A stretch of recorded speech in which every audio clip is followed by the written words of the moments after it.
In this video, I'm gonna show you the easiest way how to start drop servicing completely from scratch. In fact, I'm gonna show you the exact strategy and exact pathway how I started drop servicing. And this video is potentially going to save you 1 or maybe even 2 years of mistakes and learnings with drop servicing. So if you want to skip all that headache, all those mistakes, and actually succeed much faster than I did, learn from my mistakes. You know, smart people learn from other people's mistakes, and stupid people learn from their own mistakes. So by watching this video, by investing your time, 40 or 50 minutes, however long this video is going to be, you're gonna skip at least a couple of years of mistakes. 100%, guys. And you're gonna start making money with drop servicing much faster. Also, in this video, I'm going to show you what to do and what not to do when drop servicing. And it's not going to be some theoretical things. I'm going to show you my previous clients, some of my recent clients, and also some of the experiences and learnings from those clients. I'm going to show you emails. I'm going to show you payments. I'm going to show you mistakes and learnings that I had based on those clients. Everything. I'm going to show you, okay? So, without any further ado, let's get started. So, guys, the first thing, how I actually started with drop servicing and what is the very easiest strategy for you to start drop servicing as a complete beginner.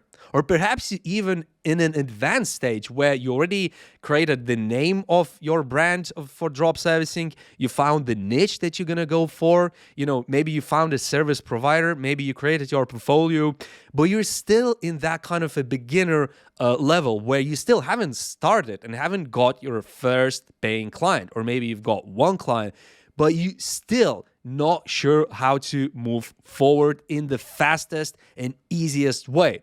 So here is the strategy that actually I followed completely from scratch. Okay, so if you watch my videos regularly, you'll know that I've been doing drop servicing for a few years, but what I started to do about 2 years ago is I actually moved from working as a single person with freelancers, right? So being a single drop servicer into more like an agency model. So I set up an agency. I started a limited company in the United Kingdom. I got a business partner. I invested some capital. I opened a business bank account. I opened a business PayPal account and really created an agency with all the legal structures, with all the legals, all the contracts and stuff like that, that is ready to be scaled. Okay, so in this video, I'm specifically talking about the point where I stopped doing drop servicing as a single person and started doing drop servicing more like an agency, where I was looking for multiple clients, okay, working with multiple clients at the same time, scaling up my outreach, you know, and looking to actually make money on a bigger scale. You know, not a few $100s here and there, but where I was actually beginning to take on clients on a weekly basis, guys. Okay, so here's the thing, guys. Of course, you don't need to start a limited company. You don't need to have a business partner, okay? You don't need to even open a limited company, an LLC in the United States or wherever you're from. You don't need to do that. You can do it as a single person, but because I've had a lot of experience in business before, I had capital, I could afford to just create a brand new company, establish, invest some money. You know, it was obviously a lot easier for me to start, and that's why my progress was actually quite fast. So I'm going to show you exactly how long it took for me from the very first email sent to getting the first client and starting to make orders for that client, okay? And here's the thing, guys. It is not to say, again, that you need a lot of money, okay? And in this drop servicing business, I've actually invested around $3,000, okay? Not more than that. And with that money, I've actually made that in sales within just, I don't know, 3 months maybe.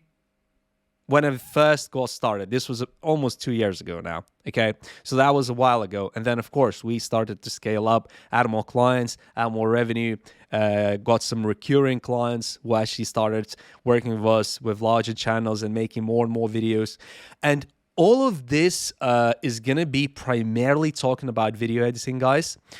So when I started making videos on YouTube talking about drop servicing, most of you guys found out about me because I was doing video editing for all kinds of channels on YouTube, and I documented how I made money using video editing, using drop servicing business models. So, I got started specifically with video editing when I created my agency. Okay, but again, I'm telling you guys, and I've told you this many times, I've actually done drop servicing as a single person, more to do with web design and tech development for a few years before this, okay? So I already was aware about this business model, and it happened to be that I had some time. It was pretty much the pandemic, and I had some time on my hands. I had some money, and I was looking for yet another business to start. And I realized that, I've done drop servicing for quite a few years as a single person. I need to create an agency. I need to get some editors in-house. I need to get a business partner and really start another business that could generate me some passive income, potentially. Obviously there is some work, but I considered drop servicing as being a very, very passive thing. So guys, here's how I started exactly. So what you're looking at right now is pretty much the first client that actually responded to my emails, okay? And I was at that point actually sending emails from my own Gmail, guys, okay? As you can see, his name is Nazar. Hey friends, where does he say his name? He doesn't say his name on here as far as I'm aware, but let's see here.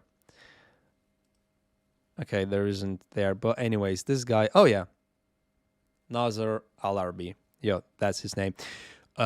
So I started talking to him roughly around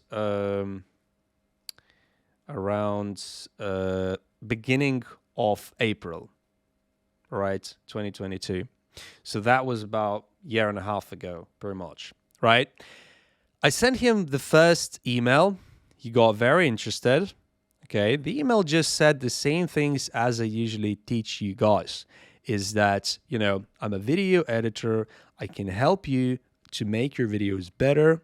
Here's my portfolio. If you're interested, get back to me. So the same strategy as I teach you guys, just one portfolio video and, waiting for you to reply, whatever.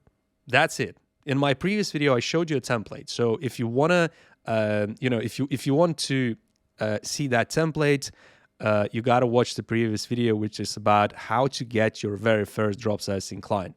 But in this video, guys, we're talking about how I got started with drop servicing. And I'm telling you now that this was the first client that replied to me and was the first client that ended up accepting to work with me. So here's the thing, guys. It was a very strange situation because if you're a freelancer or drop servicer, you'll find this very often, that somebody signs up, somebody actually agrees to work with you, but it actually takes time from the point where they say, yes, I want to work with you, right? Maybe they even pay you the deposit. Maybe you just sign a contract. Maybe it's a verbal agreement, whatever that is. But when they say, yes, I want to work with you, and now I'm going to send you the footage, or I'm going to send you the requirements or whatever. Maybe your niche is web design. Whatever the niche is, from that point to where they actually pay you the first payment, give you the first footage, give you the first requirements, it could take a while. So actually, this is the first guy. And he said, yes, I was so excited. And I thought, this is brilliant. I've only been doing it for around 2-3 weeks at the point on when the first client is actually really looking to work with me. So that's great. Around a couple of weeks. This was after I opened the company and everything with my partner, right? And then, how did I actually get this client, guys? First of all, how did I get this client? Because a lot of you guys who are watching my videos, you're like, how do I get my first client? How do I actually get my first client? And guys, as I teach you on my channel plenty of times, YouTube is actually one of the best places for you to start drop servicing. Once you nail YouTube, once you have some clients from YouTube, you can actually add other outreach methods. So for example, you can start outreach on Instagram, on LinkedIn, and there's so many different places. You can start offering TikTok short editing. You can start offering Instagram Reels editing. You can start offering graphic design, whatever. But the easiest way to actually start drop servicing as a complete beginner, I showed you guys in the previous video how to find your first drop servicing client. There's 5 niches, okay? So the first one is to actually offer thumbnail design. So this guy, for example, these are the thumbnails, those pictures that you click on a YouTube video. So this is one of the easiest niches to get into. The second niche would be editing the shorts for a channel. Okay, so let's see if this guy has some shorts. Yeah, he has some shorts, okay? And then the next thing would be to edit the long form videos, okay? And then you can actually offer YouTube SEO service. That's basically the titles, the descriptions, and the tags for each of the videos, okay? And then finally, you can actually offer the script writing and the ideas of the videos and offer it as a service, okay? So what I did is initially, I actually went onto the About page and I got some emails just so I can start email marketing to some YouTubers. And I always tell you guys, focus on the high value niches. So for example, this guy is in the real estate space, okay? There's a lot of people in finance, drop shipping, business and stuff like that. So this guy was in a perfect niche, and I wanted to work with people in those kind of niches because they have the money, they have the budgets, and they can't be bothered to actually do all this YouTube stuff. So here's the strategy, guys. View email address, submit, and you get an email. Guys, by using this strategy, I myself collected, I don't know, maybe around 100 emails. It wasn't that much, guys, okay? And this guy was amongst those emails. I started email marketing from actually my own Gmail, believe it or not, my own personal Gmail, because at the time I didn't know how it's going to go, and I didn't want to create all these Gmail accounts that we eventually did. We had a lot of Gmails created. Some of them actually got killed because when you start email marketing en masse, you have to create new ones. But the point is, I started with my own Gmail. As you can see, this is my own Gmail. So guys, and here's the thing, I offered him video editing, even though I tell you that the easiest niche is the thumbnail design, and the second easiest is shorts. At the time, 1.5 years ago, shorts wasn't even the thing on YouTube, okay? So it wasn't even an option. I mean, I think shorts was already around, but it wasn't that popular, and this was prior Alex Hermosi being popular, prior to Andrew Tate being popular. These kind of guys actually popularized shorts. Of course, memes and other things as well, but it wasn't even popular to be a shorts video editor. Now it is, okay? So I offered him video editing, and then I was super happy because literally within a couple of weeks, he said yes, and he said, I'm about to send you the footage, and we're starting. And I was just like, awesome. Like, I invested some cash in this business, and within a couple of weeks, I'm already seeing a payback. Like, I'm seeing some clients starting to appear, and I was like super happy.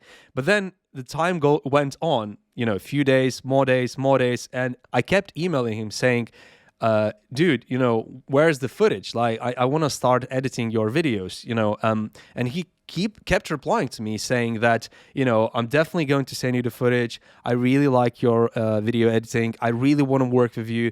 Please, he was even like saying, please, don't get more clients, wait until I give you the footage. And I just got really confused. And at that point, guys, I started doing something else. So I started reaching out to other YouTubers and sending more emails. in the meantime, because I got really annoyed and I realized that, what if this guy doesn't send me the footage? I'm going to come back to this story, but this is officially the first client that paid me and the first client that actually sent me the footage. Even though Nazar was the guy who said yes the first, and he was like ready to go. I was waiting for the footage. But actually, this client was the first that sent me the footage, okay? Because after I started talking to other clients, Sanjana, she said that she likes my editing, and she was the first to actually send me some money, and we started working together. So Sanjana is a very interesting YouTuber who talks about businesses. She talks about personal finance, career, self-development, and stuff like that. She is actually based in Australia, and and she was the first client who actually ended up becoming a paid client for my drop servicing agency that I started with my business partner. And she was actually really good with video editing. And believe it or not, she actually rejected me, okay? But at some point, so here's how it went. So I sent her the email, the same exact thing that I sent to Nazar. So I sent her an email saying that, are you interested in video editing? She replied, yes, I'm interested in video editing. And she said, I already have a video editor, but I'm kind of looking for another one. Okay, I was like, fine. So I thought there is some, light at the end of the tunnel. She's somewhat interested if she's even replying to me. And she replied to me saying that she likes my video sample, right? But she's a bit concerned about the pricing. She wants to know what the price is. If the price is good, she might work with me. If the price is bad, she's probably not going to work with me because she already has a editor.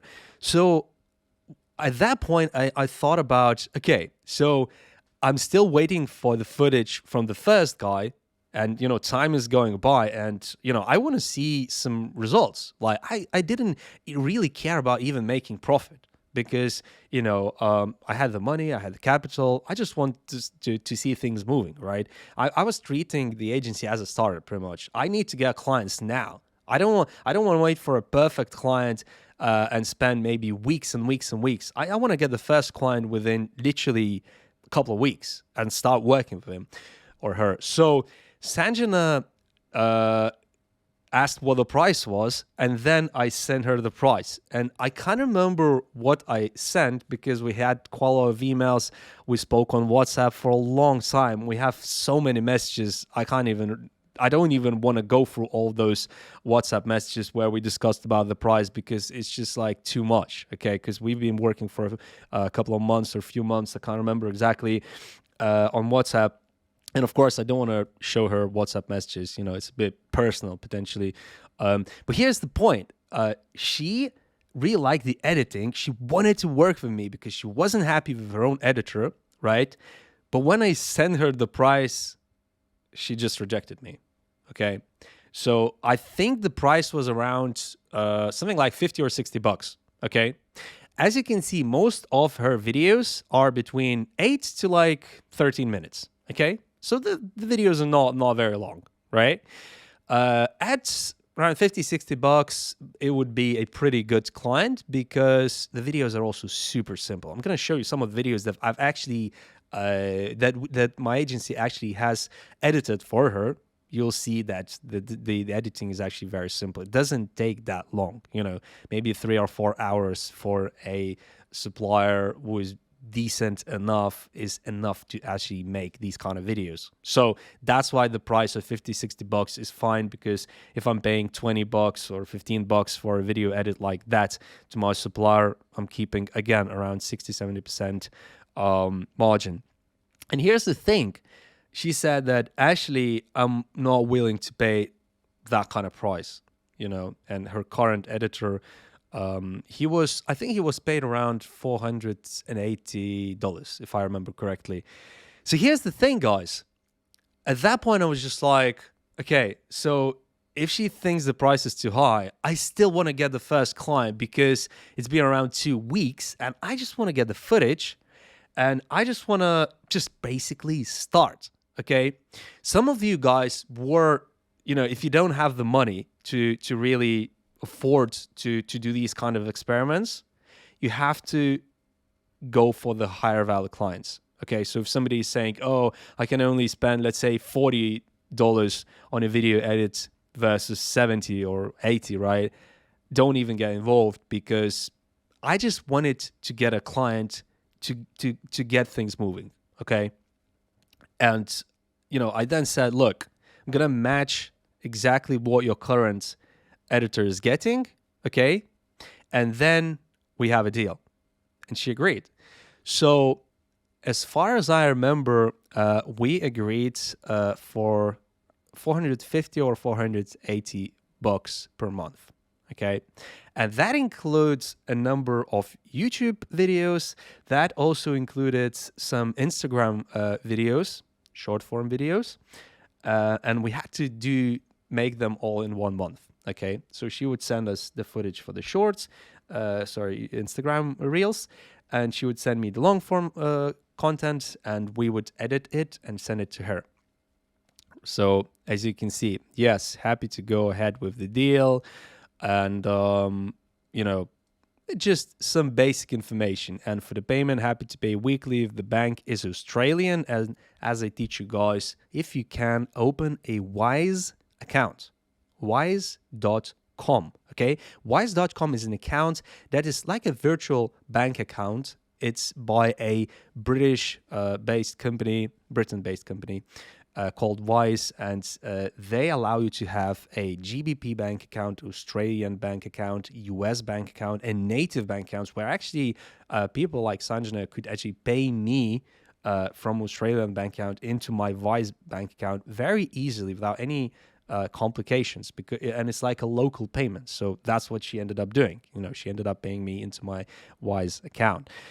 And here's the thing. So she was actually the first client who agreed to work with me and send me the footage. And I'm going to show you a couple of videos that we actually edited for her. So for example, this video. Here and hope that there is existing equity. So we have B-roll on here.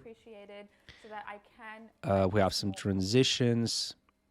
Loans and see if there's any equity there. So that as you can see, the video editing is actually quite basic. Okay, so there's pretty much B-rolls, transitions, and her sitting down.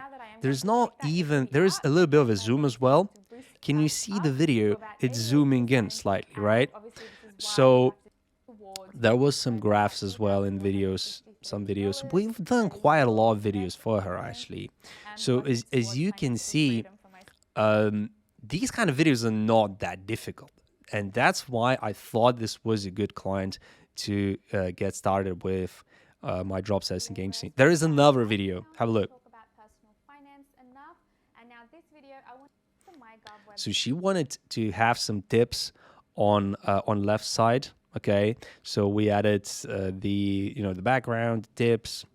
And you can see all of the active superannuation knowledge. I'll leave a few books. So yeah, she gave us the tips that she wanted to add in this video. All we had to do is basically to add this block of text, change the color, make some bold, text and stuff like that.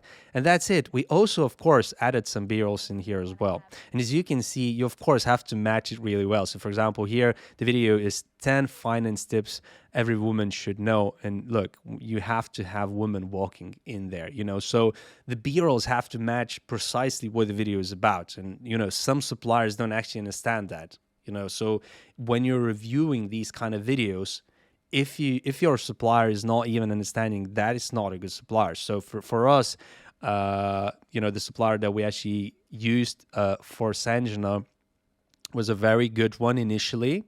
But I'm going to tell you just in a second what ended up happening later.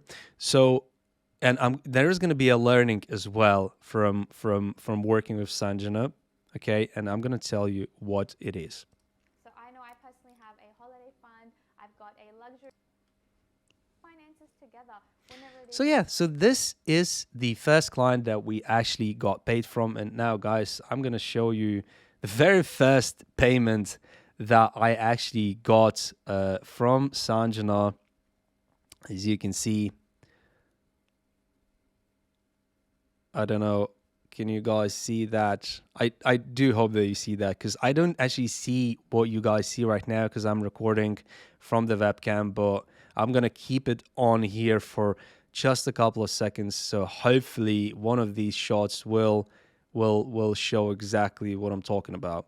So basically, Sanjana, the first payment that we got from Sanjana was 234 Australian dollars, and that was in April 2022.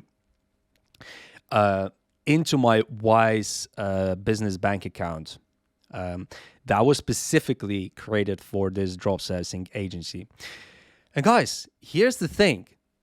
This client, we got exactly the same way, right? So we got her email from here. Yeah, as I told you, she's from Australia. So you can see Australia. Yeah, and this is her email, okay? So as you can see, it's the same email that's on here, right? So guys, this is the strategy how you can find these YouTubers, and this is the strategy how you can land clients in the easiest way. And guys, of course, I started with offering long form video editing because, as I said, short form video editing back then wasn't a thing. Thumbnails, I didn't start with that because thumbnails is a very good niche to start if you don't have much money. Okay, you can start with thumbnails, right? But if you actually have some money and you can easily get a video editor, you maybe have some cash to even maybe make some videos up front and get paid later. If you have a few $100s, I think you should start with long form video editing and short form video editing. Thumbnails is for people who really don't have that much money to actually get started video editing, okay? And here's the thing, guys. So this is exactly how I started. And I think this is the easiest way to start with drop servicing completely from scratch. So getting those emails, right? Emailing and then offering a video editing for long form or short form videos, and then getting those clients. So now let's talk about the second point, how I actually started drop servicing and scale it up, and how you can copy me. So I just told you guys that you can get emails from here, right? This is the easiest strategy, right? I told you what kind of services you need to promote, thumbnail design, long form video editing, short form video editing, YouTube script writing, and YouTube SEO. Okay, so these would be the easiest things to get started with. But at some point, guys, you start hitting a roadblock, okay? And how I started drop servicing, you can copy me section is all about, how do you actually go beyond having a couple of clients like I did? So you got a couple of clients, maybe you get another couple of clients and you're at 3 to 5 clients level. But how can you actually scale it up a little bit to a point where you're making at least $1,000 or maybe a couple $1,000 in profit per month? Okay, how can you do that? And if you're a regular viewer of my channel, you will know this strategy, but it's actually super effective. So instead of actually going into the channels and actually getting these emails manually, right? You want to go onto Fiverr and type in YouTube email list, okay? So you click on that and you can find one of those suppliers, okay? And then you're going to buy an email list from them. Guys, I'm not endorsing any of these suppliers. Don't get me wrong. I don't know most of them. So I've bought email lists from here plenty of times, but as you can see, there are quite a lot of these suppliers, and I haven't tried nearly, I've bought from a few of them, okay? With some of them, I've bought several thousand, emails. So that's why I cannot recommend all of the 168 suppliers. But I can tell you one thing, guys.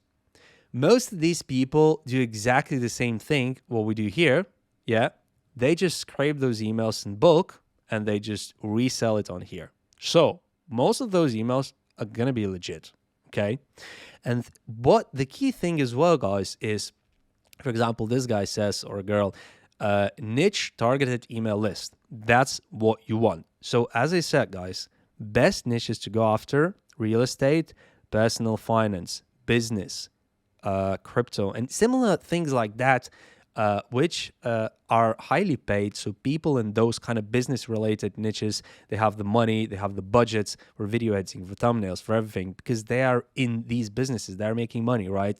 So they can easily find the budget, as opposed to people in memes, people in pranks and stuff like that. Some of them are having hundreds of thousands of views, but they don't actually make that much money because yeah, there's no business behind, or there's very few businesses that actually have the budget. I'm not talking about Mr. Beast and similar kind of creators. I'm talking about, of course, guys, as I teach you, from channels from 5 to 50,000 subscribers. So a 50,000 subscriber channel in the business niche can be a very wealthy YouTuber, right? And a 50,000 subscriber channel in pranks niche can be broke, completely broke. That's how this niche is really, really good, guys. Right, so, and here's the thing, guys. So at some point, I realized that, if you want to copy me, if you want to copy exactly what I did, so I first told you what is the easiest way to start and get your maybe 1, 2, maybe 3 clients, right?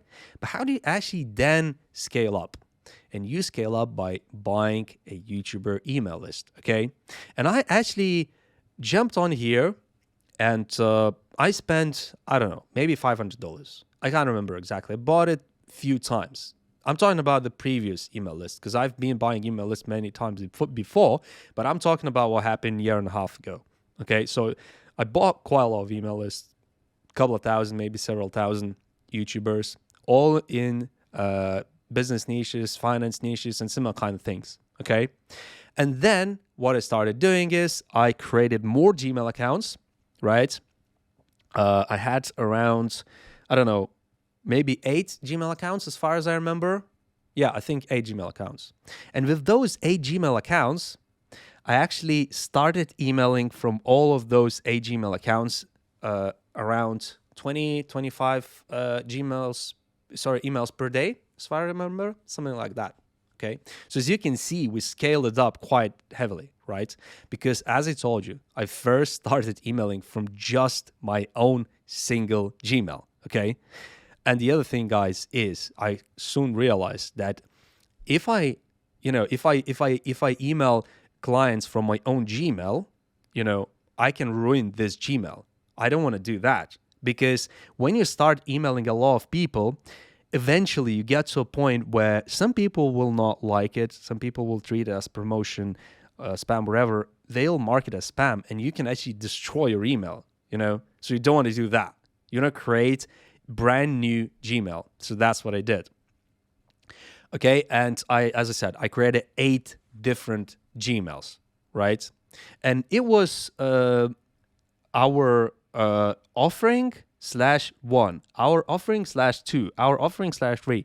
And then you have 8 different Gmails with numbers. Okay, so for example,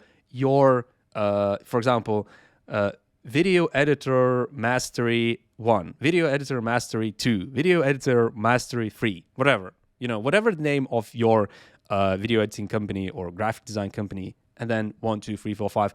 Because if you do that, it's very consistent. It's very easy to come up with these names, because if you need a new Gmail account and if you have 20, I don't know, 10, 20, 30 Gmails, eventually it becomes difficult to actually create these Gmails, because you need to think about what the name is going to be. But then if you just add a number, it's super simple. Right, guys? And then when we started sending those emails, we started getting more and more and more and more replies, and we started getting clients on a regular basis, okay?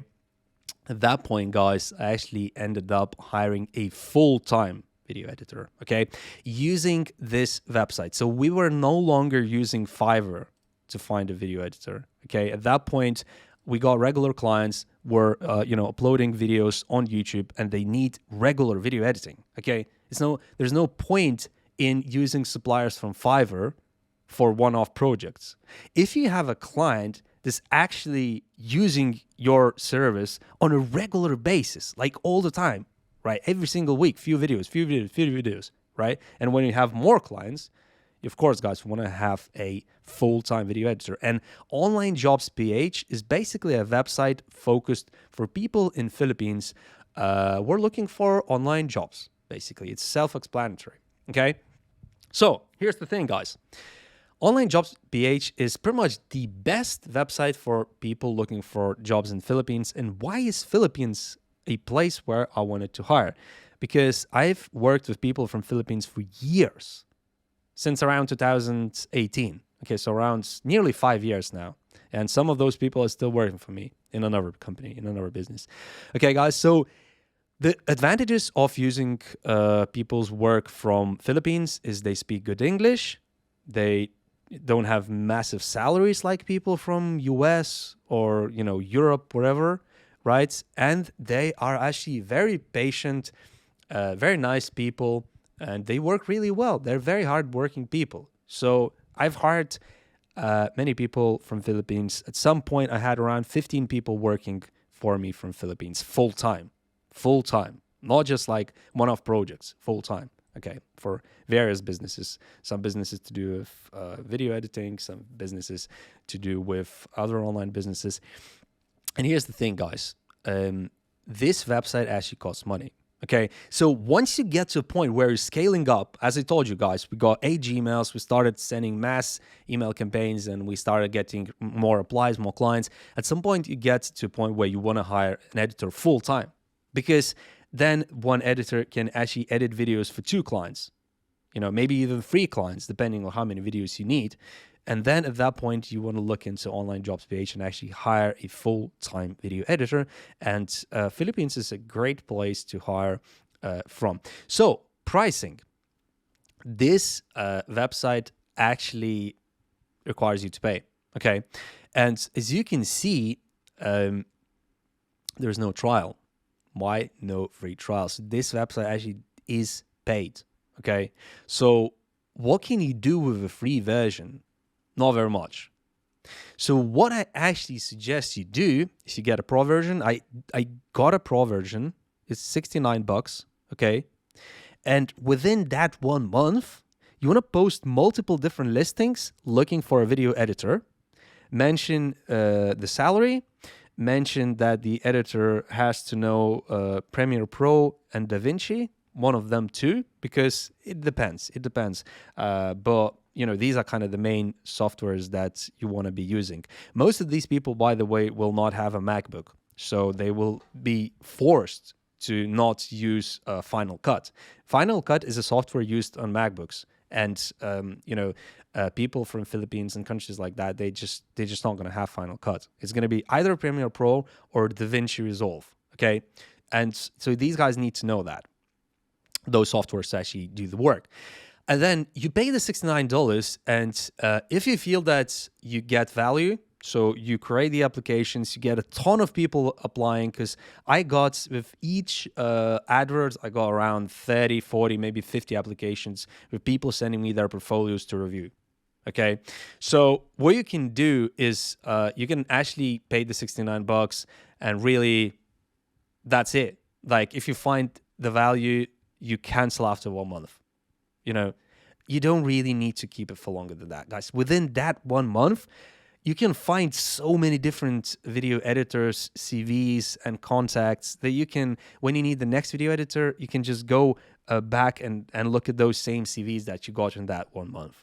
You don't really need to keep this going forever, guys. It's just a one-off thing where you post a lot of different adverts. You get a bunch of people within that month. Maybe you post 10 times, or maybe even every single day, and then you're gonna have like so many different people applying. And also in the advert itself, mention your email address where they have to send their portfolio. So that way you can actually even get people applying into your email, not even just in this platform. So you're gonna have tons of people, and when in the future you need another video editor, you don't need to actually pay money here. You can just go and look at your previous applications that you got whilst you had this. And another thing, guys, is they offer money back guarantee. That's why I mentioned if you find value, feel free to, keep give them the money. But what you can actually do as well is a bit cheeky, but you can spend that month getting a bunch of CVs, a bunch of portfolios, pay the $69, and then you can just email them saying, sorry, I didn't find anyone great. Can you refund me the money? Guys, this is for the cheeky ones, okay? But I actually did end up just canceling, and I didn't ask for the money back because I got a ton of value. I got a ton of editors, so I was happy. I didn't feel like doing it, but they do have this money back guarantee, so maybe somebody's using it, okay? Maybe somebody's claiming the money back. I don't know. It's up to you guys. So here's the thing. I actually did find video editors, and I found a video editor for Sanjana, and it was a pretty good one. And eventually, we ended up doing a lot of videos for her. But at some point, we got to a point where I saw that actually, I think the price that we're charging for her is not sustainable, okay? Because I want to increase the quality with time, right? Okay, so the editor gets a bit better. And then at that point, I kind of want to increase the price as well. But here's the thing, guys. When you're working with a client, it's not easy to increase the price, of course, right? Because they got used to the previous price, right?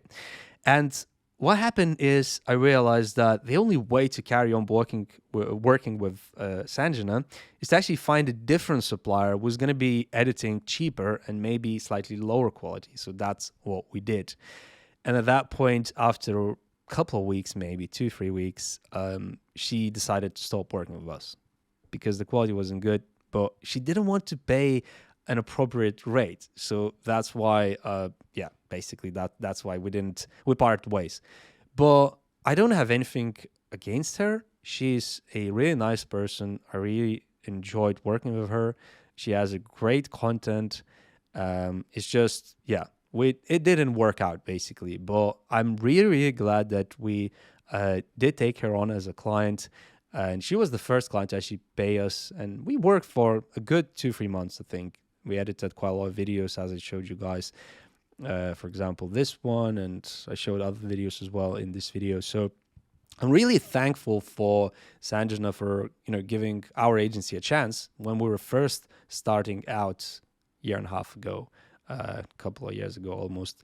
Giving us a chance to actually get a head start, get some experience, right, and get some portfolio. And then actually this guy ended up being a much better client eventually, even though it looked like it's not going to happen, guys. It looked like it's not going to happen, and he's not going to send the footage at all. But eventually he did send the footage. I'm going to show you some of the videos that we did for him. Look, for example, this one. Yo, you want to see how I made $56,000 and it wasn't even a house there? Check this out. You ever heard of a technique called driving for cells and you can see what land is going? Yeah, so basically we did this video for him. Correct, yeah. So again, we had to work with historic commission. We did this video for him. We looked at all the drawings. We didn't change the they talked about Gina's story. A lot of different videos, guys, basically. So we worked with Nazar for probably around 4 or 5 months, okay? So we developed quite a lot of videos for him. And he has a lot of videos on his channel, 556 videos, a lot of videos, crazy amount of videos. And we've done a lot. I can't remember how many, but it must have been over 20 videos, I think. So quite a lot, actually, quite a lot. But eventually I realized that also the price wasn't good enough. We were giving good quality, and we weren't paid in relation to that quality and in relation to the fact that, we were giving a really good turnaround. So we kind of parted ways, but it was more like a mutual thing. Okay, so it wasn't like Sanjana said to us that it's not working out, whatever, but we of course knew that it's going to happen because we also didn't want to do that. But with Nazar, it was kind of like a mutual thing where we just stopped working together because I think he wanted to change the editor and we actually wanted to get a higher rate, So we were happy with that. So now let's talk about the next very, very important point, what to do and what not to do when drop servicing. And it's going to be from my own personal experience, guys, of doing this nearly 2 years as an agency and a few years before that as a single drop servicer. So let's get started, guys. Offer free stuff is the number one advice. Okay, here's the thing, guys. How can you actually use that? So, as I told you guys, the first client actually was this account, okay? So this guy, Nazar, aka Real Estate Doru, what I did at that point, guys, both with Sanjana and both with Nazar guy, is I actually offered an offer in my initial email when I was sending those emails. And the offer was actually a no-brainer one. Okay, I told you already in this video that I really wanted to get clients as quickly as possible. You know, I could afford it. I had an agency, I had a company, I had a bank account, I had everything. So why not I just focus on getting clients as quickly as possible, build out a really good client base, then hopefully raise prices or move to higher value clients. So that's exactly what I did, guys. And how do you actually use the giving the free services stuff? So in this case, video editing, how could you use that? Think about it. Super simple, guys. You can offer them to edit a short. Yeah, you can do that. You can offer them to make a custom thumbnail for free. You can do that, right? And you can also offer them to even make a long form video, okay? Completely for free. And guys, here's the thing. Before you think about, oh my gosh, so you were actually giving him free long form videos? This is crazy. Yeah, guys, I have. And that was my offer, both for Sanjana and both for this guy. When I was initially looking for the first couple of clients for my agency, I thought, look, here's what I'm going to do. I'm going to find some video editors, right? And then I'm going to tell them, look, I'm going to give you a couple of minutes of footage. If you do a good job, then I'm going to hire you for more work. And I said, I'm going to pay you $10, okay, for that work. So that's exactly what I did. And it's a good strategy, guys. You can do it exactly as I did it.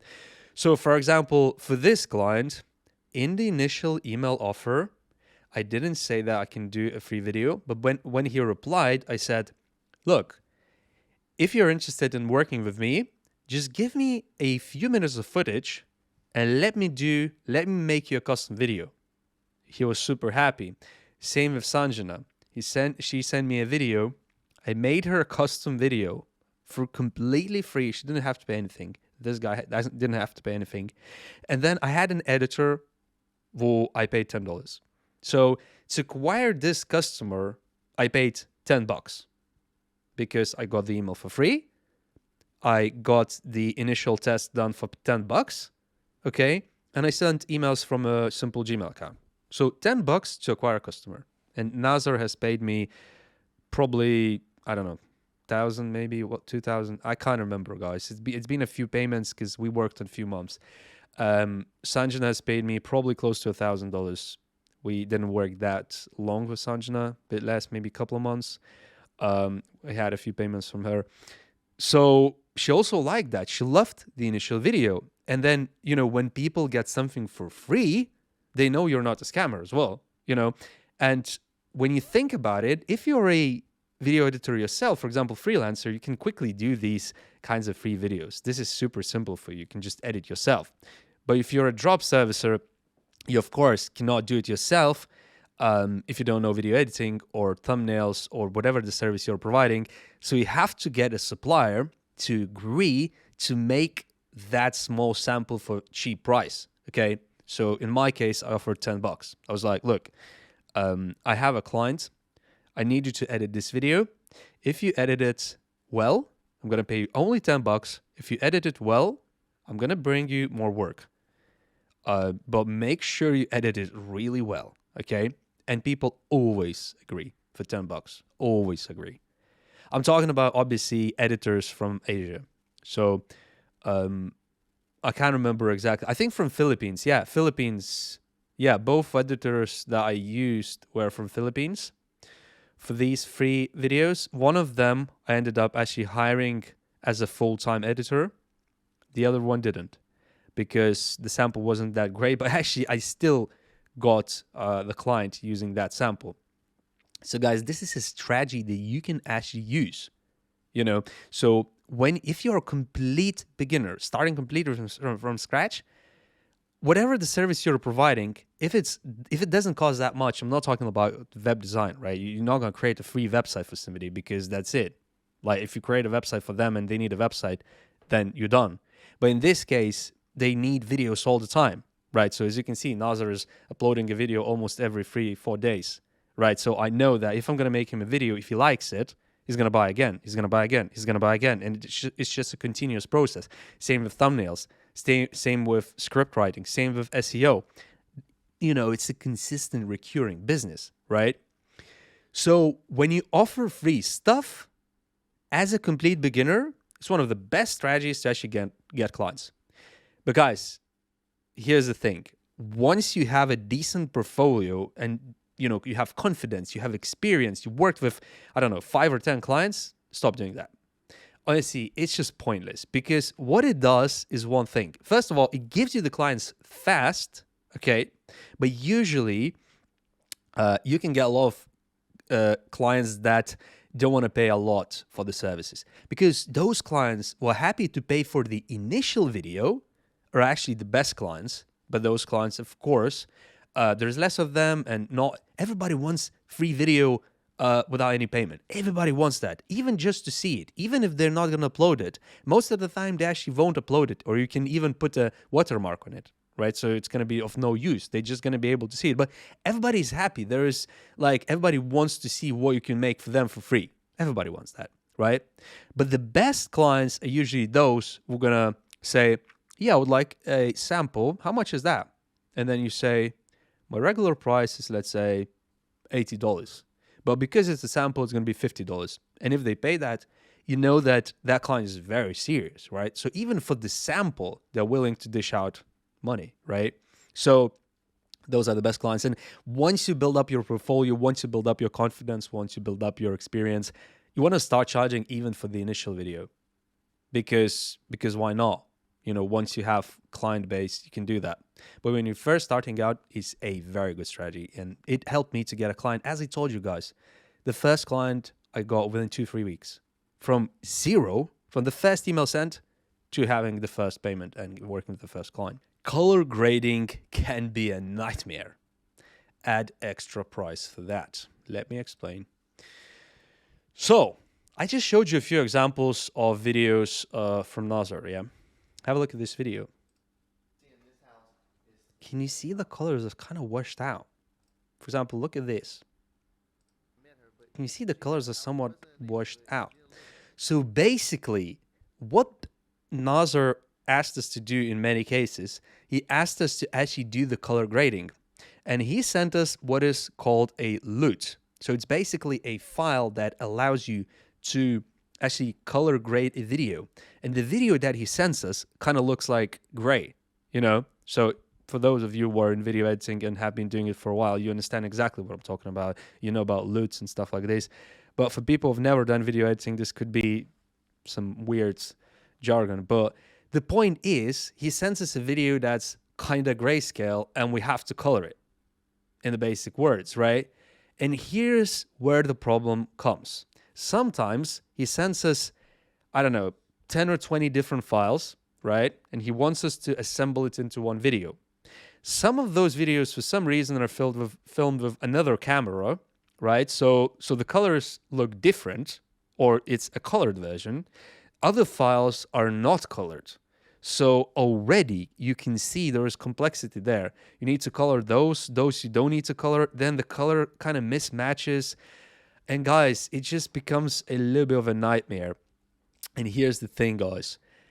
From working with this client, we realized that we don't want to do anything with color grading, okay? Because some clients are just kind of messy. So they send the files, especially for him, for example, he had his own videographer who actually follows him and films him, right? So I had to communicate with the videographer as well to send us the files. And sometimes they send a lot of files. A file is missing. Then it doesn't color grade, whatever. All I'm saying is, guys, ideally, there is no color grading, okay? And there is as little files as possible. Obviously, you cannot control that. How many files they send, you cannot control that. But ideally, there is as little files, no color grading, right? And ideally, you don't have to even choose the music, because this is also a hard one, guys. Because sometimes clients are like, so you can choose a music, right, for my video. Guys, choosing a good song for a video that suits the style and everything could take you an hour. I'm not being joking. Sometimes these videos could be so weird that you just cannot understand what kind of video to actually choose, okay? So if you do end up color grading, add an extra on top, right? If the guy wants you to choose the music and add the music, he has to provide you with a music selection software. Sorry, music software where you can download free songs that are copyright free, that are not going to get copyright strikes on YouTube. And also, he has to pay you extra for choosing the actual song, because this is a different service, right?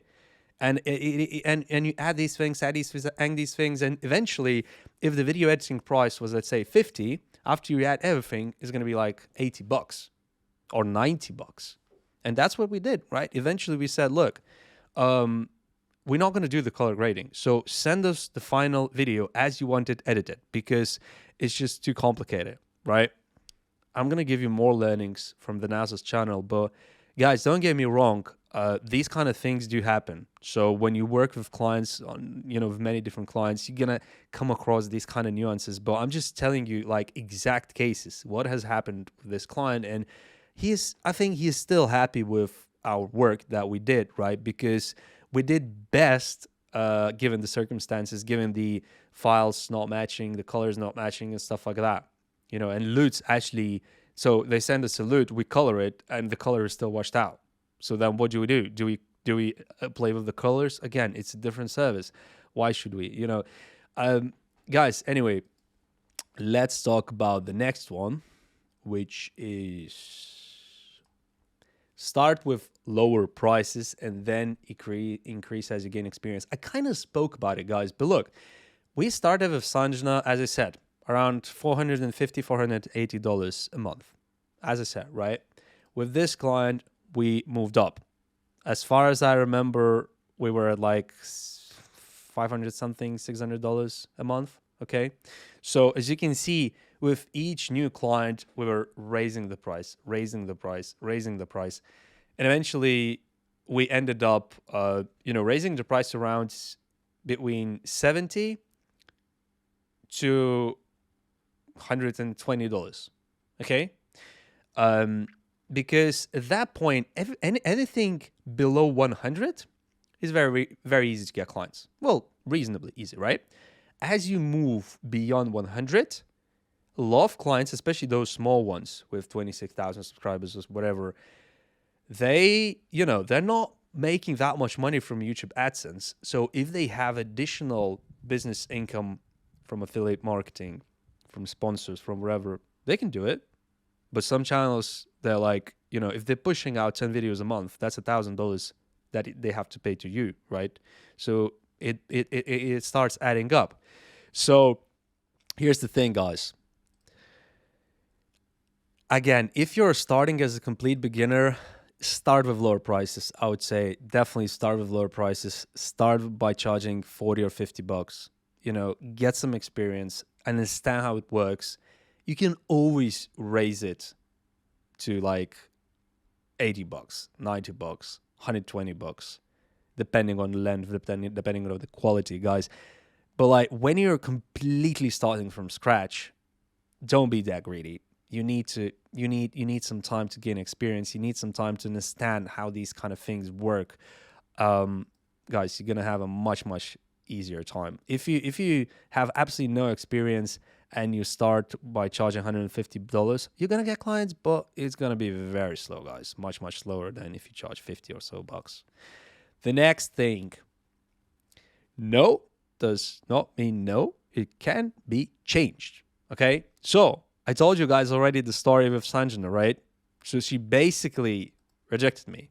Okay, she just literally rejected me because she said that her editor is basically she doesn't want to pay more than she's paying the current editor, which is annoying because we discussed for a little bit, and I thought we're gonna start working together, and I didn't realize that her budget was that low.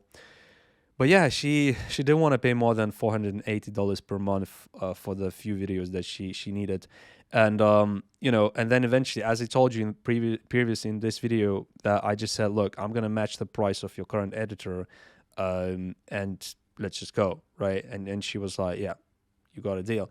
So here's the thing, guys. Another point, guys.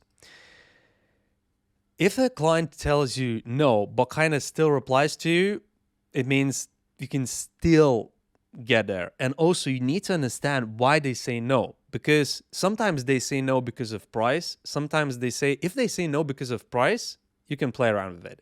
If they say no by just not replying to you, then it's done. But if they are replying to you, then it means in their head, they're kind of, they're still thinking about it. They're still considering. So she straight up rejected me, saying, I'm going to pass this time. But then eventually we ended up working together. So yeah, guys, it is definitely possible. So just keep your head up and go forward. Right, let's go. Increasing prices with the same client is hard. So take new clients and increase prices. I told you about it. Look, so Sanjana, again, we went with the $480 around that kind of price per month as a beginning, right? And at some point, as I said, guys, we kind of wanted to raise the price because she kind of expected slightly better quality with time. And we were giving her better and better quality, right? Cleaner editing and everything. But then at some point, it's like, look, if you want better quality, right, we kind of need to raise the price. But if you're not willing to raise the price, but you want to get better and better quality, and and you're becoming almost like a perfectionist, right? You don't like this, you don't like that. Well, okay, well then let's raise the price, or we're gonna get a cheaper editor. Well, of course, she didn't know that we're using an editor and it's an agency, but we actually ended up giving her videos to a cheaper editor, so we could still have a decent profit. So, but guys, that's the thing. Like these kind of YouTubers or any kind of clients, is hard to raise the price. So you need to be careful, because once you have a lot of clients, then you have to charge the premium and just stand really firm by your price. So if your price, let's say, is $120, it is $120. That's it. It's not 40. It's not 60. Even though if you make a little bit of money, doesn't matter, guys. It's like you have to make the calculations, right? And if you have your profit calculations done correctly, if you know how much you're going to pay for your supplier, and all these kind of things, and how much is going to be left for you personally, right? You need to stand firm. But again, this is once you have more experience and more clients, guys. But increasing price with new clients is very easy, because a new client is always, it's a new client. They don't know anything about you. So they don't know that you're charging somebody right now $50 for the same thing, and you're asking for $90 from this client. Guys, this is how it needs to be done. Increasing prices for the same clients is not easy, guys. It is possible, but it's not easy, guys. Right, the next one is, do not mess around with video editing files. Offer clients a fully edited video because of compatibility issues, etc. Guys, here's the thing. So, for example, when working with this client and when working with Sanjana, we didn't have that many problems regarding this issue. So I wrote this point from some of the other clients' learnings, right? Because as I said, I'm talking about the past. I'm not talking about stuff that we're doing right now. This is from nearly 2 years ago, right? So all the learnings and those kind of, those years, guys. But here's the thing. Why you don't want to mess around with video editing files? And I'm talking about if you're a video editor, for example, or if you've been working with video editing clients, so there is editable files. So for example, if you edit something with Premiere Pro or DaVinci or whatever, or Final Cut, you get the files that you can actually edit. So for example, if somebody has Premiere Pro, the same version or newer, they can actually open that file. They can actually edit it. Okay, so they can change the font, they can add music, they can crop something, they can add their intro, whatever. But the problem comes when the client doesn't have the same version of the software, or the file that you send doesn't open for some reason, or the file that you send to them, let's say, is messed up. So for example, they try to open it and it says file corrupted or whatever. And these kind of things do happen, guys, because of different operating softwares, because of different versions of the editing software, or because of a mistake. But for example, the export of the file was done in a wrong way, whatever. So, but when you're dealing with the final fully edited video, the video file, which is the MP4 or whatever the format the client is looking for, at that point, it's just, it either works or it doesn't. Okay.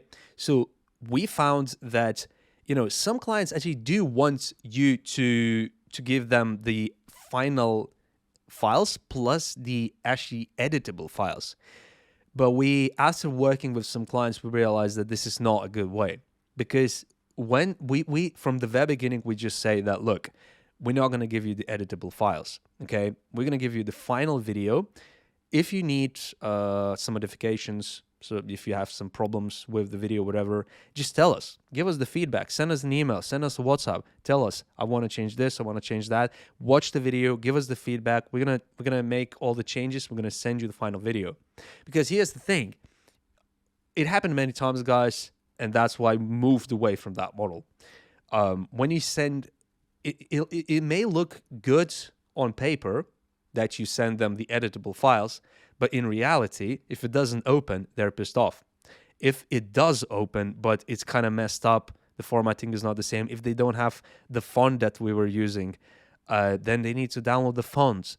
And then it's just so many things, guys. Or if we send them a file that's not exactly at the same Premiere Pro version or DaVinci or whatever, then they can't open it. Then they're asking which version you're using. They don't have that version. It's just, guys, the complexity just rises and rises and rises. So we just realized that we just cut it.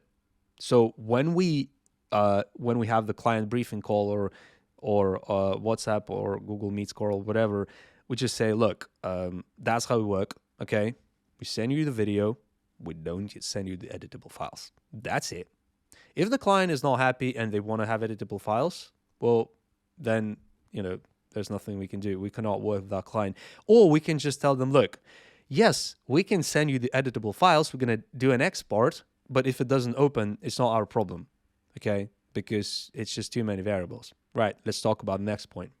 Oh, guys, this is a big one. Listen up. If after the first video, client wants a lot of changes and is a perfectionist, if you can see that a client is a perfectionist, you will spend a lot of time and very little. I'm not going to tell that either this client or that client is like that. No, they're not. They were reasonable, honestly. They were reasonable with the changes and they were reasonable with modifications, 100%. Especially this guy. He was giving us very little revisions, actually. But I'm talking about this point in relation to another client that we worked with that I don't want to talk about for now. We didn't have any problems, but we realized very quickly that he's a perfectionist. So with each video, he wants the video to be better and better and better and better.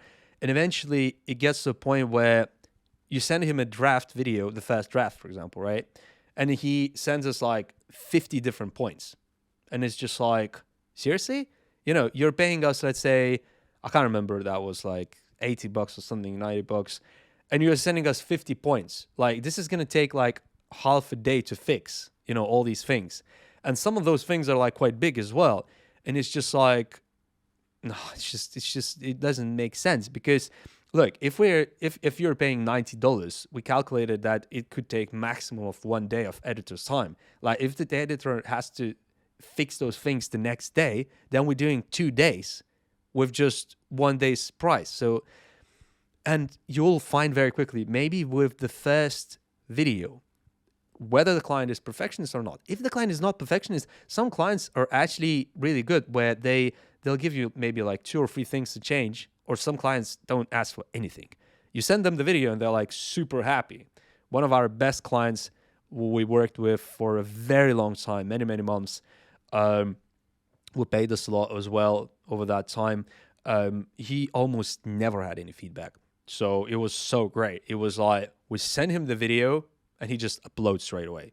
It was just like, it was such a breeze knowing that, you know, we're not going to get 50 points to fix. So with those kind of clients, guys, I'm telling you, you'll spend a lot of time and earn very little. So run away from those kind of clients.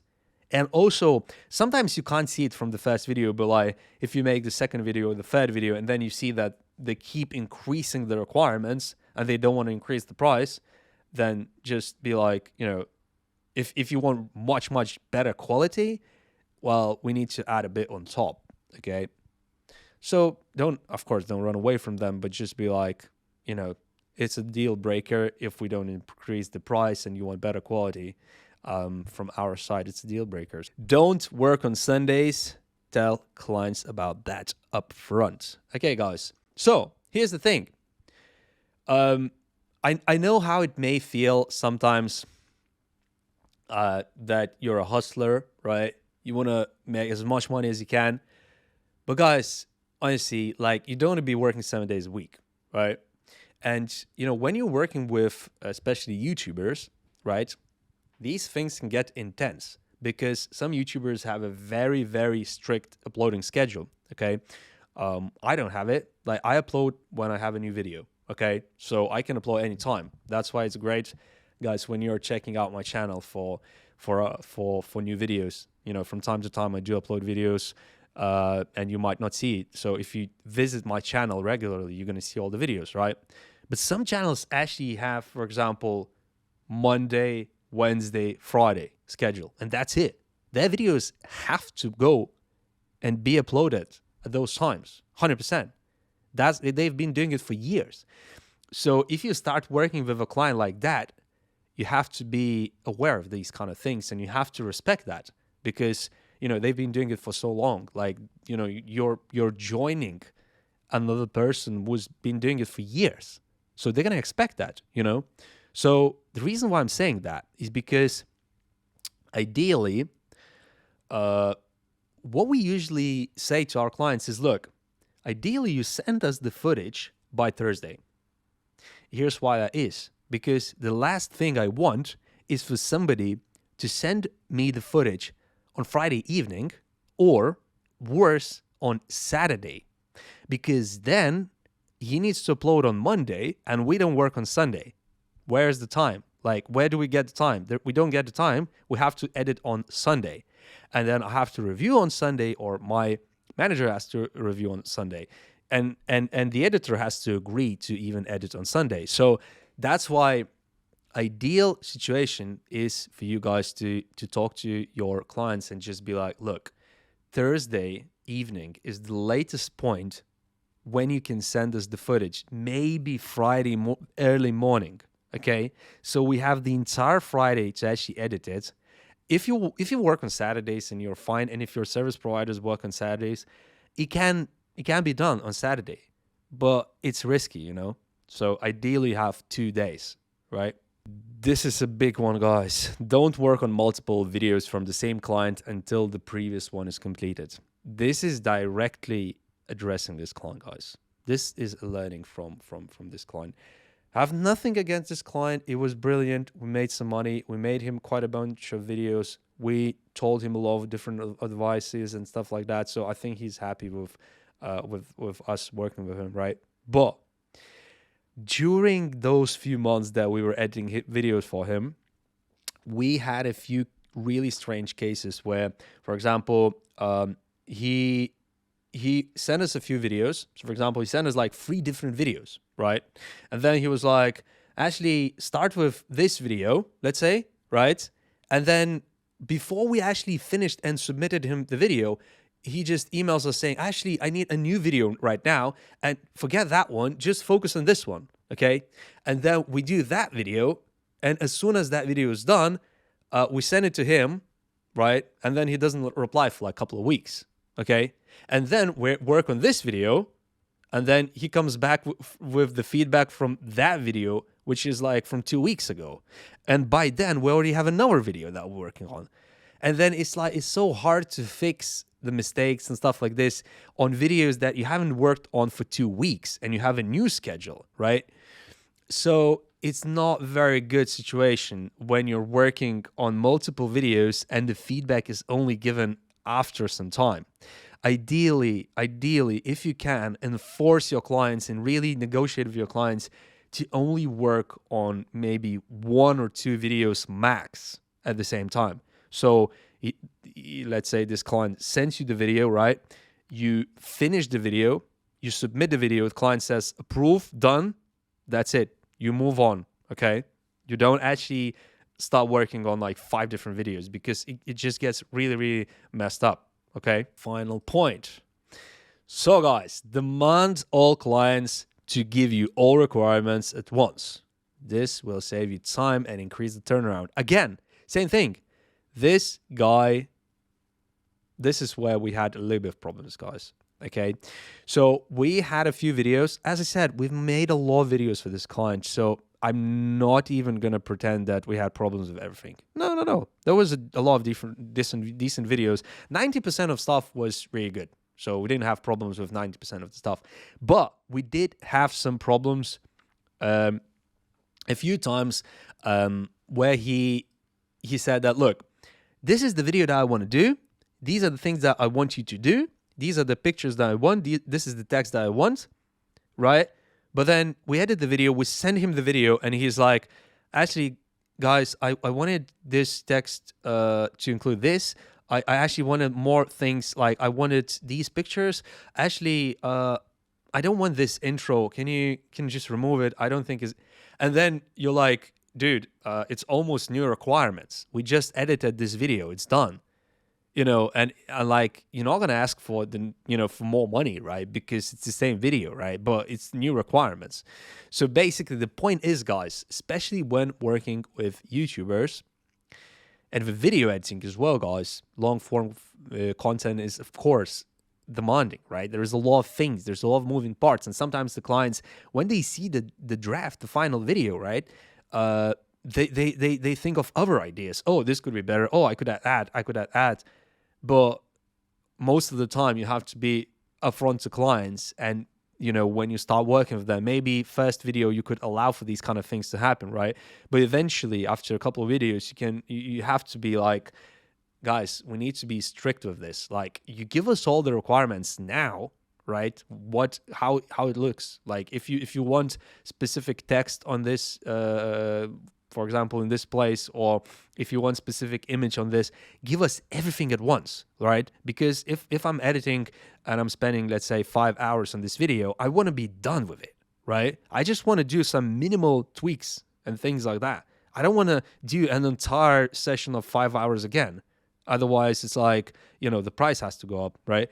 So guys, this is super important. And guys, I just gave you 10 incredibly valuable points that you would never learn in your lifetime without being an actual video editor or without doing drop servicing with actual real clients for a long time, okay? This information is super, super, super important. You're not going to find it on any other drop servicing channel anywhere on YouTube. I know that because I've actually done this business and I've actually learned so many things over the last couple of years, okay? And I'm willing to share this stuff for you guys completely free. And some of you guys are commenting under my videos saying like, why are you giving so much value for free? And guys, here's the thing. I'm not giving value for free. Okay, let's be real. I want to monetize this channel. And how I'm going to monetize this channel, guys? Look at this thing, guys. paid mentoring program. That was a smooth transition, right? Look, guys, I actually have a paid mentoring program, and I just admit it's actually one more guy into it today. So I actually filmed this video in 2 parts. So I did the part 1 and 2. Then I had the call with one of the clients, one of my viewers, and now I'm filmed the part 3 and 4. So I just got another client who signed up for the mentoring program today. So, and here's the thing, guys. I've got 2 options. So paid mentoring program where I help you to start a drop servicing business completely from scratch. Okay. And the second option is working with me one-on-one for a one-off call. So for example, if you're already doing it yourself, you just want to consult with me, you can do that. So the one-on-one call is $150 for 1 hour, and the paid mentoring program, email me in regards to that, because I don't accept anybody, guys, because I kind of want to know who I'm working with, and what your aspirations are, what your experience is. I don't accept just about anybody. So I just want to work with people where I can really see that you're going to be successful, where you have, you basically, you have what it takes to succeed. So if you do, you can apply, and we can talk about pricing and things like that, guys. So thanks for watching this video, guys. Honestly, I gave you 2 years worth of mistakes and learnings from doing drop servicing in multiple different niches, guys. I was talking specifically about video editing here, but a lot of these learnings, guys, apply to other niches as well, like web design, like graphic design. So I hope that you find this video really, really helpful, guys. Drop a like for the YouTube algo, subscribe to my channel, and I'm going to see you in the next video, guys. I really appreciate all of your support, guys.